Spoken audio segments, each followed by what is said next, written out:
ខ្ញុំនឹងនិយាយអំពីស្ថានភាពបំណុលនៅកម្ពុជាផងយើងពាក់ព័ន្ធជាមួយនឹងបំណុលឯកជនគឺយើងមានអ្នកជំពាក់រហូតដល់57,000 លានដុល្លារហើយបើសិនជាយើងប្រៀបធៀបជាមួយនឹង GDP ផងយើងគឺ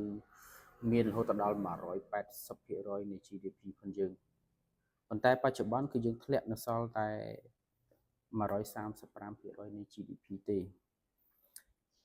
ដែលឡែកពាក់ព័ន្ធជាមួយនឹងរបាយការណ៍ CBC មានអ្នកជំពាក់រហូតដល់ 5 លាននាក់ 5 លាននាក់នេះគឺយើងកត់ត្រាចំនួន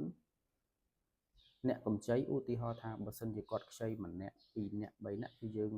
កត់ត្រាទាំងអស់ប៉ុន្តែដែលឡែកគឺយើងកម្ចីគឺអត់ដល់ 4 លាននាក់ទេហើយបំណុលភាគច្រើនគឺលក្ខណៈបំណុលបុគ្គលឬក៏លក្ខណៈថា private គឺកម្ចីផ្ទាល់ខ្លួនផងគាត់ហ្នឹងមានរហូតដល់ 50,000 លាន 50,000 លានហើយកម្ចីអាជីវកម្មគឺយើងមាន 7,000 លានបំណុលសងយឺតយ៉ាវគឺយើងមានរហូតដល់ 7.5% ដែលសងគឺយឺតរហូតដល់30ថ្ងៃគឺយើងមាន 7.5% បំណុលលើសពី90ថ្ងៃគឺយើងមាន 7.6% ទាំង MFI ហើយនិងធនាគារឥណទានមិនដំណើរការផងយើងគឺបើសិនជាយើងប្រៀបធៀបជាមួយនឹងប្រទេសជិតខាងគឺយើងនៅទាបជាងដូចជានៅថៃអីគឺយើងមានរហូតដល់ 17ក៏ 18% រហូតដល់ 18% នៃការសងកម្ចីយឺតយ៉ាវផងគាត់ហ្នឹងឬក៏ឥណទានមិនដំណើរការផងគាត់ហ្នឹងហើយពាក់ព័ន្ធជាមួយនឹងអ្នកដែលជំពាក់មួយស្ថាប័នគឺមាន